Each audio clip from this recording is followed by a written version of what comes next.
Olá pessoal, este é o Cine Trabalho, uma conversa sobre o mundo do trabalho a partir do cinema.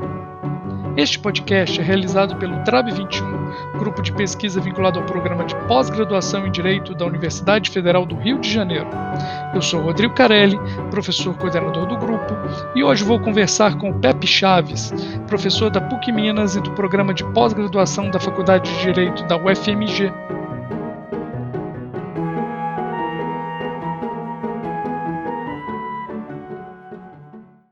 O papo com o Pepe no episódio de hoje vai ser sobre O Dilema das Redes, um sucesso da Netflix lançado em 2020.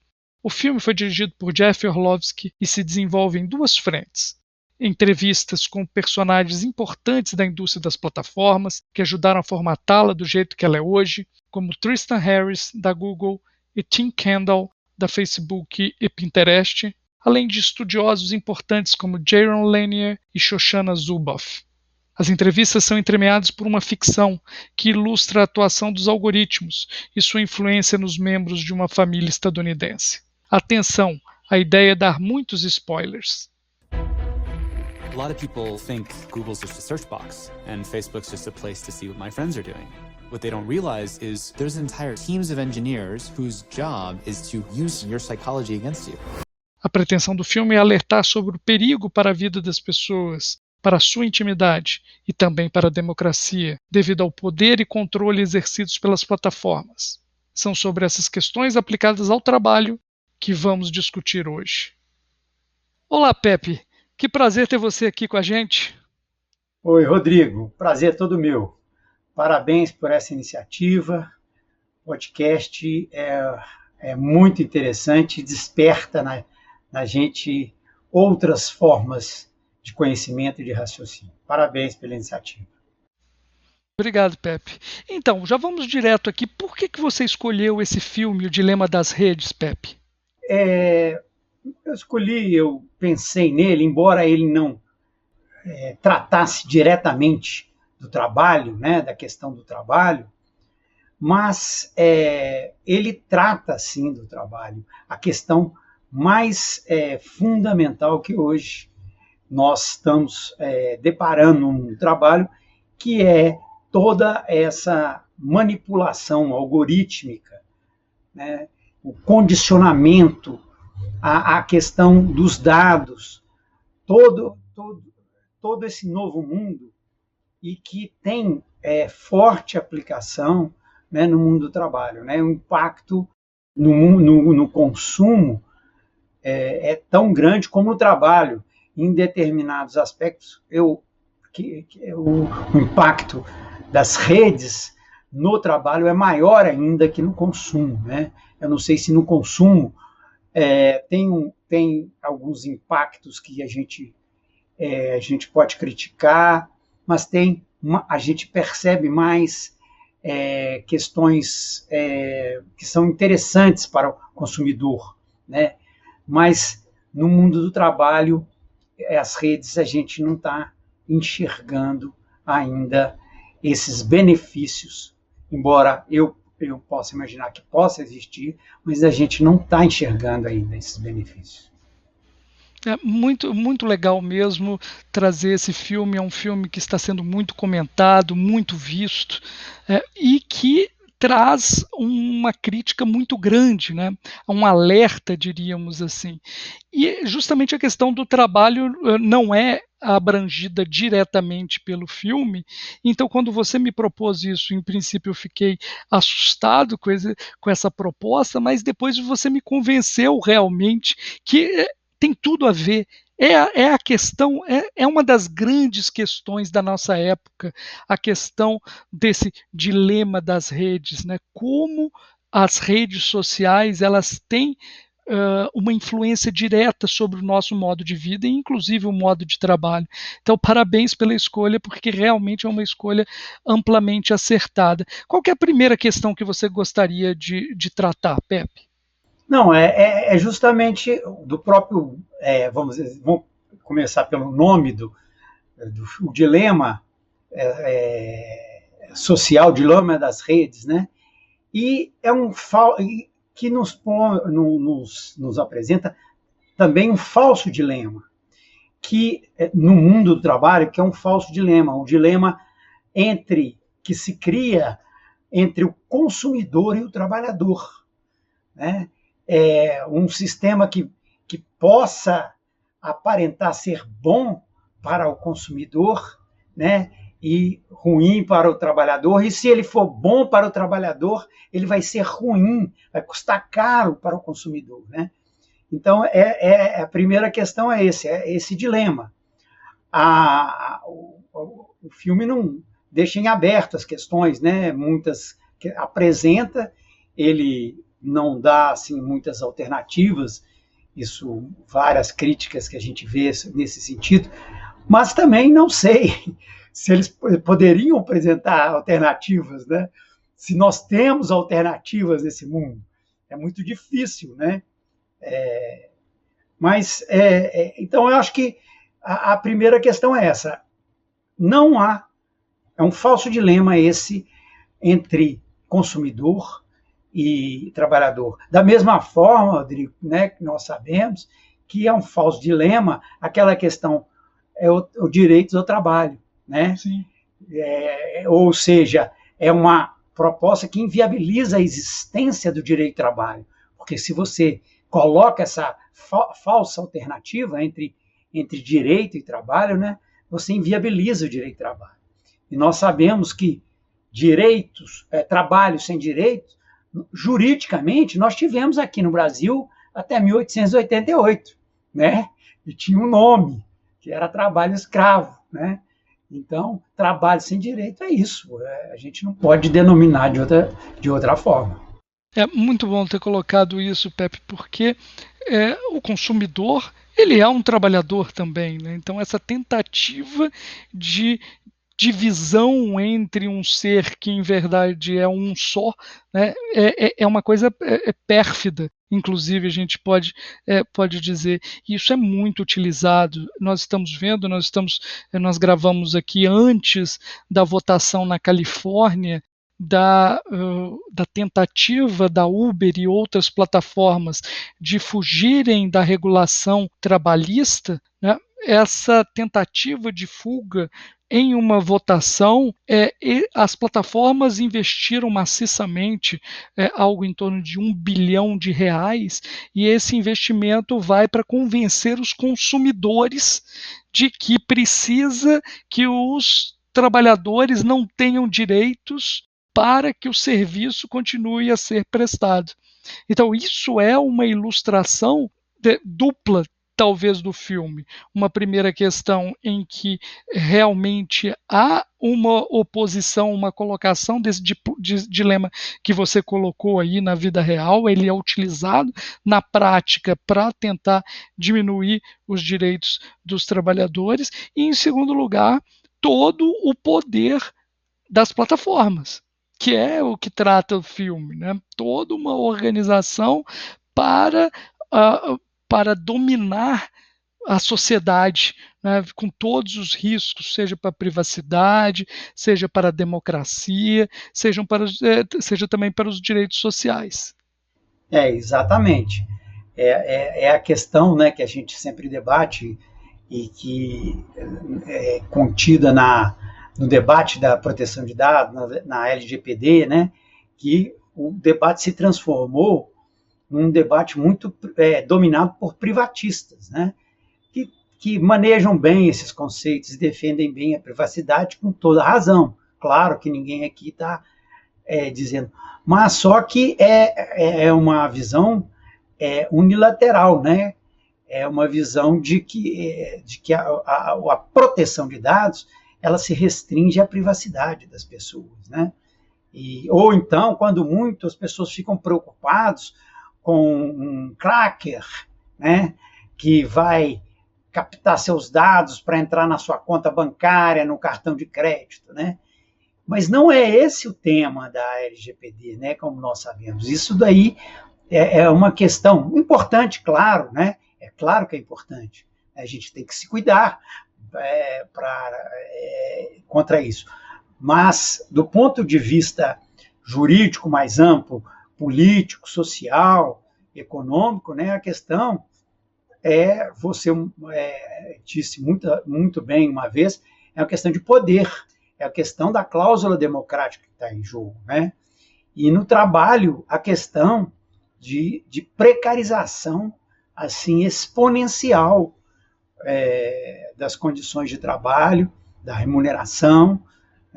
Então, muito a questão da proteção de dados é muito importante, mas bem além da privacidade, né?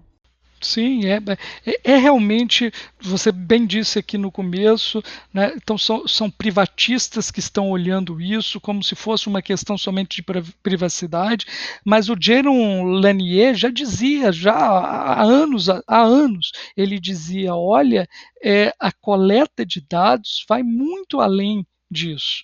O próprio poder de coletar dados já torna esse ente que coleta dados muito mais influente dentro da sociedade para impor o seu desejo. Então é uma questão de poder. É realmente uma questão de poder. E o filme Dilema das Redes traz isso bem. O filme traz personagens importantes que construíram parte dessas redes, né, e eles vão dando depoimento até como eles descobriram isso. Aparentemente, não sei se você teve essa mesma impressão. É algo que cai a ficha. E eu acho que o diretor do filme faz isso muito bem, quando logo no começo do filme faz umas perguntas para eles, qual que é a solução? E eles não sabem dar a solução, né? Eles ficam assim, mas peraí, tem mocinho e mal nessa história? Eles falam não, eles ficam pensando se tem realmente um mal na história. Ou seja, não cai nem dessas pessoas, nem para eles caiu a ficha que é toda uma construção de poder. Uma construção de poder, e nós sabemos, todas essas plataformas, elas pretendem uma só coisa, o monopólio. Né? E monopólio por quê? Porque eles querem ter o poder total sobre determinadas atividades. Sim, e o poder, não sobre isso, pior do que isso, e o Dilema mostra isso, né? Dilema o documentário, né? Ele mostra também que nosso condicionamento, né? Não só o poder, como nos conduzir, né? Ao comportamento que seja mais interessante para a finalidade que eles queiram, seja uma finalidade política, né? Você tem dúvida que hoje as redes elegem quem eles quiserem no mundo inteiro? Eu não tenho. Eles elegem quem eles quiserem, né? Se eles vão interferir ou não numa eleição, eles que vão decidir. Eles podem até falar assim, não, melhor a gente não interferir muito nessa, para não dar muito na cara. Mas eles têm a opção, né, de interferir ou não. Então, e interferir, inclusive condicionar, né, o voto, né, condicionar o consumo, condicionar a forma de remuneração de trabalho. É um poder imenso. Ou a forma de controlar o trabalhador, né? E é muito interessante isso no filme. Tem várias vezes, ele é um filme então que temos entrevistas com atores importantes nas redes, mas também existem algumas cenas fictícias. Existe uma família fictícia, mas depois a gente pode tratar da família fictícia. Mas eu acho muito interessante a questão são pessoas e como se fosse a inteligência artificial de um algoritmo, manejando um algoritmo e controlando aquelas pessoas. Eu achei aquilo genial, porque há um diálogo entre essas pessoas. E se a gente pegar esse diálogo e jogar para a questão do trabalho, a gente vai conseguir imaginar, falar, olha, o trabalhador ele está querendo largar o trabalho. Ele é um motorista, né, de plataforma. Ele já trabalhou 10 horas. Fala, não, olha, agora ele vai desligar, ele costuma desligar agora, né? Não, vamos jogar para ele então algo que vai dizer que ele vai ganhar não sei quanto agora. Não, isso a gente já testou da vez passada e não deu. Então testa que ele pode ganhar um bônus bem maior agora. Se ele for para tal lugar, ele vai conquistar um prêmio qualquer, né? Então, os chamados nudges, né? Esses cutucões que se dá para fazer funcionar. Então, eu imagino muito aquela cena controlando trabalhadores de plataforma, né, Pepe? Exatamente isso. Se eles condicionam o usuário, se condicionam o consumidor, com muito mais razão, ele pode condicionar e pode comandar e pode controlar e pode ameaçar, inclusive, né? Que tem sempre o temor reverencial, tem sempre com relação ao trabalhador, o medo da perda do trabalho, né? Então é muito mais fácil. Interessante como que as pessoas imaginam que um consumidor possa ser controlado, condicionado, e o trabalhador, que é muito mais vulnerável, né? Depende da sobrevivência, a sua subsistência, né? Imagino que ele possa ter um esquema desde rede, ele está verdadeiramente enredado, né? A rede não liberta. Na verdade, o que a gente aprendeu isso ao longo de 20 anos de rede é que a rede não liberta, ela enreda, ela mais enreda do que liberta, né?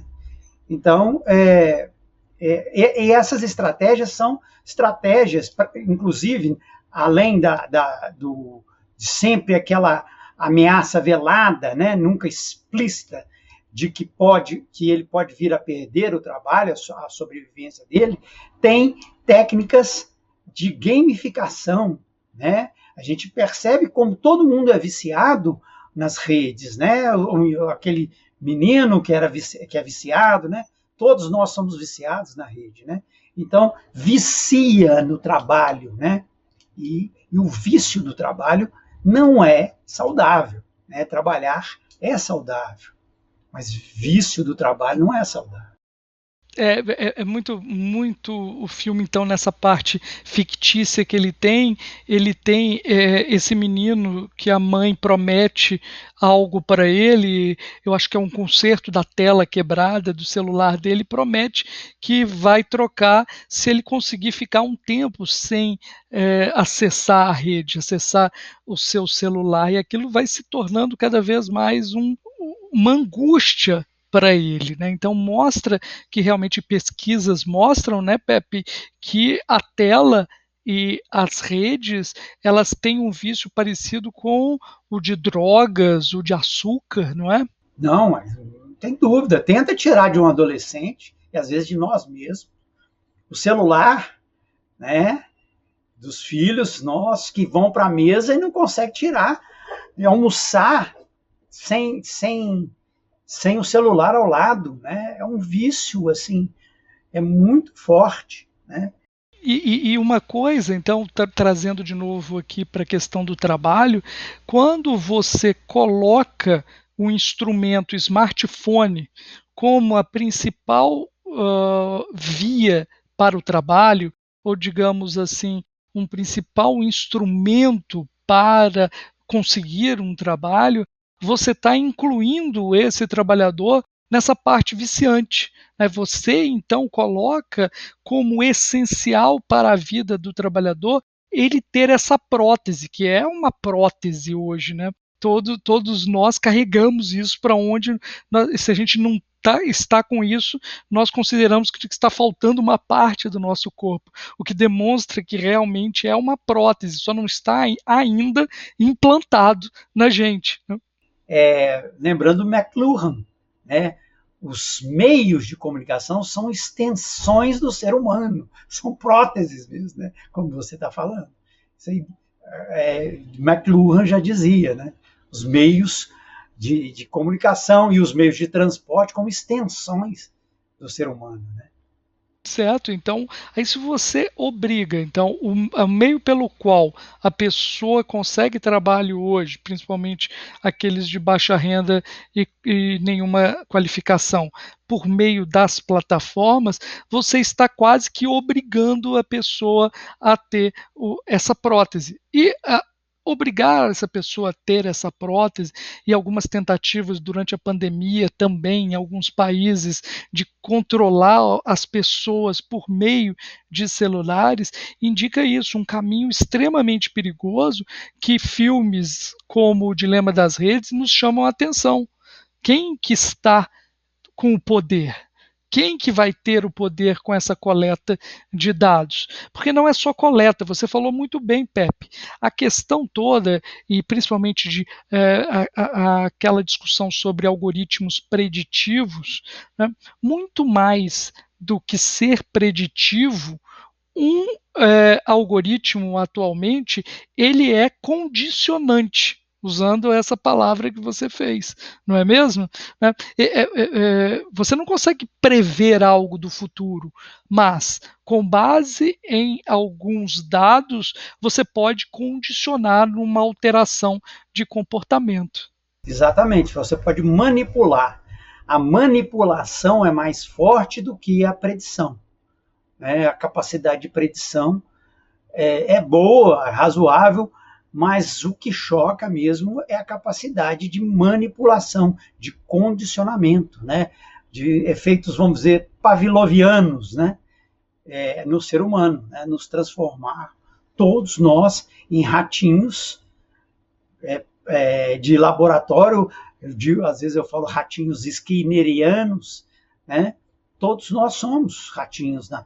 Eles estão fazendo experimentos a todo tempo de condicionamento conosco, né? E isso realmente é assustador. Né? Sim, e a gente está vendo uma questão aqui que mostra no filme, não é, o algoritmo planejando como engajar aquele jovem, né, o que nos remete à opacidade do algoritmo. Esse algoritmo que é realizado em uma linguagem que correntemente nós não falamos, né, quase ninguém fala a língua deles, então nós temos um problema de inteligibilidade já de início do algoritmo, além dele ser completamente segredo, como nós estamos vendo aqui uma batalha judicial que a gente vem enfrentando na abertura de algoritmos para a gente entender como é realizado o controle sobre os trabalhadores, é uma disputa judicial com essas plataformas, e tivemos decisões favoráveis, e recentemente tivemos uma decisão que cassou a possibilidade de abertura desse algoritmo, ou seja, o Poder Judiciário mantendo a opacidade e o caráter secreto desses algoritmos, não é, Pepe? Exato. É um Poder Judiciário que, nesse ponto, não percebeu a LGPD, né, a proteção de dados. É uma decisão até pré-proteção de dados, né? E uma questão complicada, porque tem outros aspectos que confunde segredo da empresa, né? Que eu já vi você também falando sobre isso, judicialmente não existe segredo, basta o juiz decretar o segredo, mas nem se trata de segredo, isso é uma questão de uma garantia de transparência do trabalho, né? O trabalhador tem direito de saber quanto tempo ele trabalha por dia, quanto tempo ele fica à disposição da plataforma sem ser remunerado, quanto que ele recebe, né? Quais tipos de estímulos que ele recebe, que comandos, eventualmente, essas plataformas dão, né? Então, isso não é segredo industrial, né? Isso é uma confusão muito grande.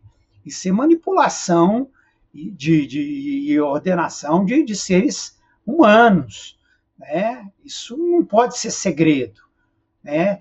A manipulação e o controle de seres humanos não pode se dar em segredo, né? Isso não pode ser segredo. É isso mesmo, a decisão judicial que impede que o juiz tenha acesso ao algoritmo é uma decisão, Pepe, que hoje em dia quase mata o poder do juiz. Tá? Então, é um juiz que não tem um poder de saber como a coisa funciona. É como você falou, mata totalmente o controle judicial.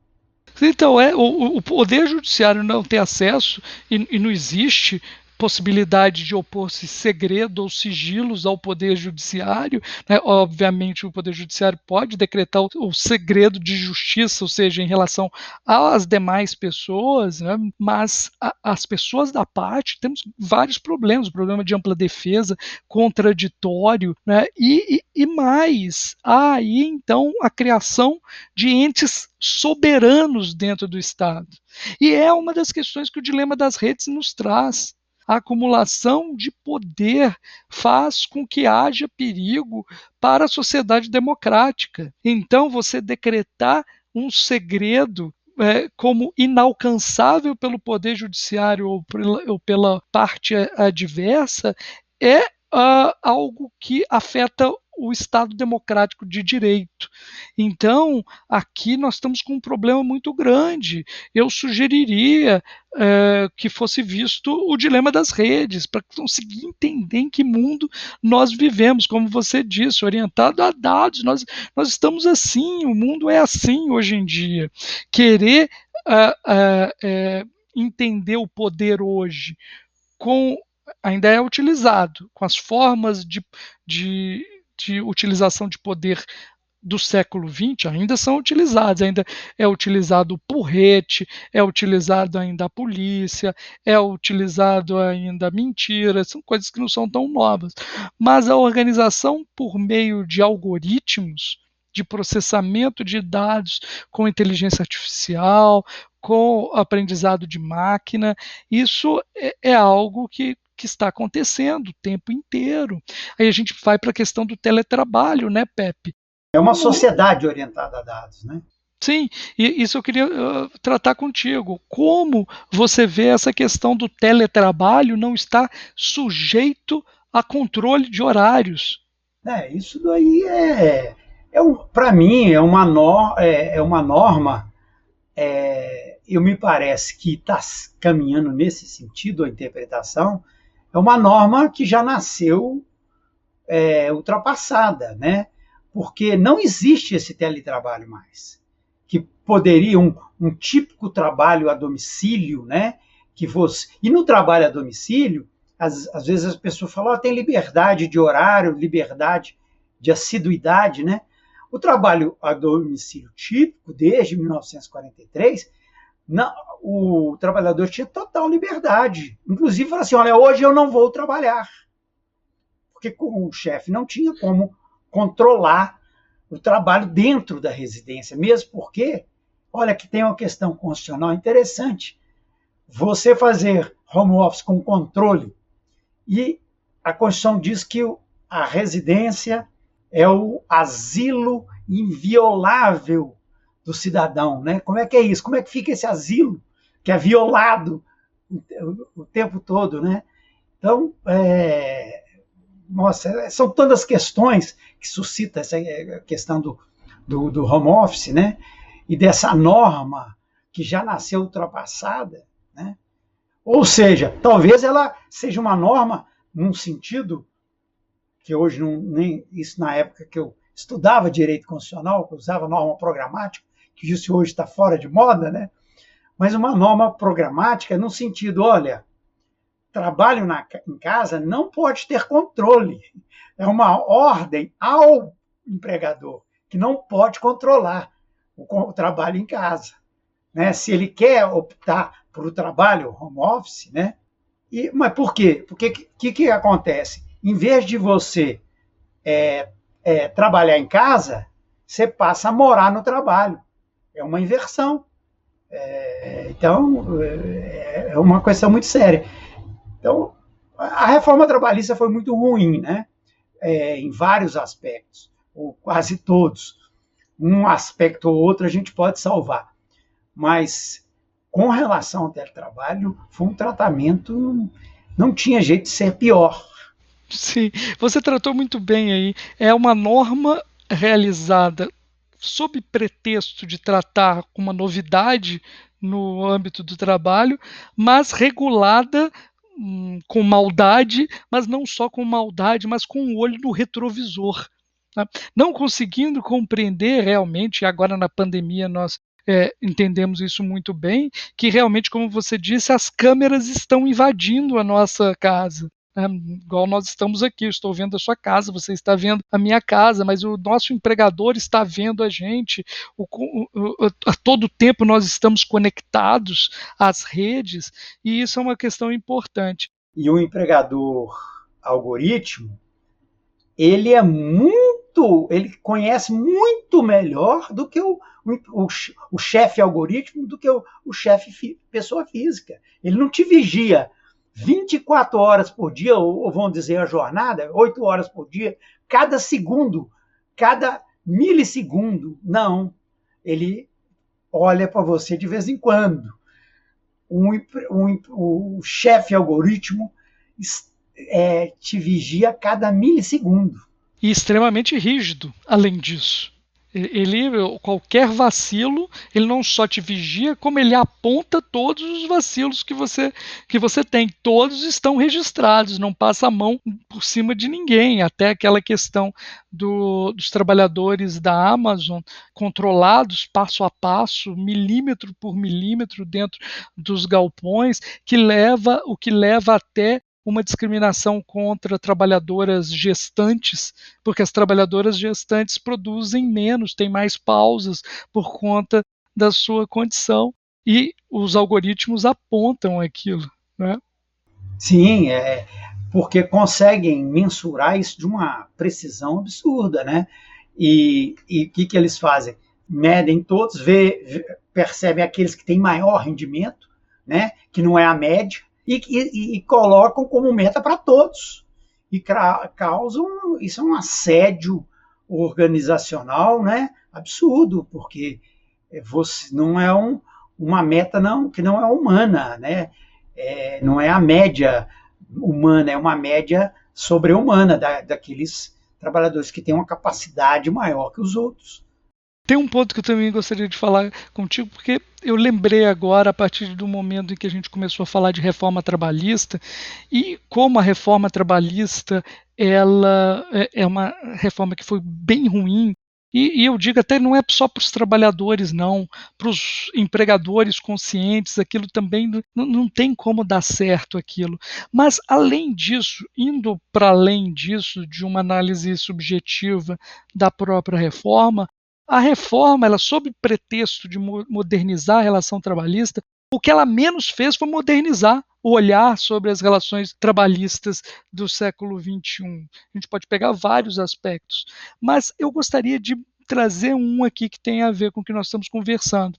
Você já percebeu, Pepe, como a gente normalizou hoje a ideia das avaliações realizadas em relação aos trabalhadores, os próprios consumidores avaliando isso e registrando notas altíssimas, 4,6, o que equivale a 9,2 para você se manter numa plataforma trabalhando. Mas uma das coisas que eu acho que a gente normalizou, e a contrário de toda a construção trabalhista, é que nós sempre tivemos dentro da lei, e isso pacificado nos tribunais, em que o empregador nunca poderia realizar anotações desabonadoras aos trabalhadores. E hoje essas avaliações, elas são apropriadas pela plataforma, mas não só isso, elas são publicadas. Então, era algo que a gente nunca admitiu dentro do direito do trabalho. Eu não tinha pensado nisso. E olha que eu já vi tudo, né, sobre esse negócio. Realmente, você enxergou muito bem, Rodrigo. Não pode ser nota, porque a partir do momento que vem, aparece, né, para o usuário, vem a estrelinha, né, qualificação, avaliação, né? Então, e é uma avaliação que elas são completamente opacas, ninguém sabe por que quem fez, é subjetiva. Foram os usuários, né? Os usuários, vale tudo, né? Ninguém garante que tenha o algoritmo mesmo qualifique de acordo com outros critérios que não são usuários. Nós não sabemos. Opacidade total. Ninguém sabe o critério, nem como que escolhe um motorista para ser para uma corrida, né? E muitas. Isso acontece, porque a média ela é totalmente opaca, ninguém sabe como que é calculada, se é uma média de verdade ou uma média ponderada a partir de cada. Que eles também qualificam, né, os consumidores, bom consumidor, médio consumidor, ruim consumidor, alto nível. O que acontece é realmente o que a gente percebe, em algumas pesquisas a gente percebeu, que essas avaliações são dadas também com base no racismo. Não só racismo, ou pela própria condição de classe do trabalhador. Se o trabalhador ele tiver um pior carro, um carro velho, se ele tiver uma aparência ruim entre aspas, obviamente. Se expressar mal, não tiver boa capacidade de expressão. Sim, uma vez eu entrevistei um motorista que ele já havia sido expulso de 2 plataformas, um senhor. E eu não consegui entender, um senhor super educado, dirigia super bem, só que ele era negro. Né? E foi muito claro para mim. Eu perguntei para ele por que ele havia sido expulso e ele não conseguia responder. Claramente, o que me parecia é porque era um senhor negro e muito simples. Era um senhor negro simples. Então, e isso aí fica marcado. Então, eu vejo até a OIT, Pepe, diz lá entre uma das coisas propostas que ela faz para as plataformas, seria que o trabalhador teria o direito de levar a sua nota, a sua avaliação para outras plataformas. Eu fico pensando, peraí, OIT, você não está entendendo nada. Né? Assista o Dilema das Redes. Realmente, não entendeu nada. Né? Que avaliação que é essa? O que é isso? Isso é um subjetivismo, isso é uma pergunta para o algoritmo. Nós só vamos saber disso no dia que abriu o algoritmo, no dia que o Corregedor Nacional permitir. Pois é, o Corregedor Nacional não está querendo que a gente conheça a realidade das redes. Ô Pepe, qual que é a cena mais marcante para você do Dilema das Redes? Olha, a cena mais marcante não foi bem, não tem muito assim diretamente com a questão do trabalho, mas quando foi perguntado a um daqueles programadores, daqueles arrependidos, eu falo assim, ricos arrependidos, né? Eles devem estar milionários, todos eles. Pergunta para ele qual que é o seu maior termo. Ele falou o seguinte: guerra civil. E ele sabe do que ele está falando. Guerra civil nos Estados Unidos, né? E no mundo, no Brasil. Isso a gente vê muito presente, né? E isso foi o que me mais marcou. Eu fiquei muito impressionado com isso, que ele falou assim, nos Estados Unidos, a gente imagina, quando se fala de democracia, se fala nos Estados Unidos, né? Então, o berço da democracia, né? Não é o berço, mas se fala muito isso, né? Como o ícone da democracia é a democracia norte-americana, né? Embora a gente sabe que tem um monte de problema, inclusive até naquele sistema, né, que um presidente que tem 3 milhões de votos a mais perde a eleição, não é, né, entre outros vários. Mas quando uma pessoa que acredita piamente na democracia americana, como a gente percebe que ele é um desses, né, ele fala que está com medo de guerra civil, né? E uma outra passagem também que me chamou muita atenção foi quando ele também e outros falando, eles próprios sabendo de tudo, eles também estavam viciados. Eles não conseguiam se libertar do celular, das coisas, sabendo de tudo, de tudo, de tudo. Então, é algo que não trabalha o racional, trabalha o sistema límbico das pessoas. Né? É psicologia comportamental, behaviorismo, né? Neurociência na veia. Né? Isso realmente me impactou muito. Você fala isso, justamente hoje eu li uma matéria no New York Times que dizia justamente que este ano, em comparação com o ano de 2019 até agora, foram vendidas 90% a mais de armas para indivíduos nos Estados Unidos. E é a reportagem de hoje no New York Times. E o que dizia era justamente isso, que as pessoas estão preocupadas, ambos os polos políticos, com a possibilidade realmente de uma guerra civil, que já, pelo que você e o filme já estão dizendo, os algoritmos já devem estar prevendo isso, e de repente até eles têm uma responsabilidade muito grande nisso. Sempre lembrando, algoritmos não querem nada, mas quem os desenha quer. Eu sempre lembro da primeira lei de Kanzberg, né, um grande estudioso da tecnologia. Tecnologia não é boa, tecnologia não é má, nem é neutra. É essa mesmo, é ótimo isso. Pepe, foi um prazerzão ter você aqui no podcast, seja sempre bem-vindo. Rodrigo, o prazer foi todo meu, uma honra, e parabéns por essa iniciativa, parabéns para toda a sua equipe, parabéns para a Ingrid, e vamos continuar nessa luta. Isso aí, forte abraço. O Cine Trabalho é uma produção do Trab 21, grupo de pesquisa vinculado ao programa de pós-graduação em Direito da UFRJ. No nosso blog www.trab21.blog você encontra notícias, artigos e outras produções feitas pelos nossos integrantes. Eu sou Rodrigo Carelli, professor e apresentador deste podcast. A montagem e produção executiva do programa é de Ingrid Figueiredo, integrante do grupo. Para não perder nenhum episódio, assine o nosso feed no seu tocador de podcast favorito. Até o próximo episódio, pessoal!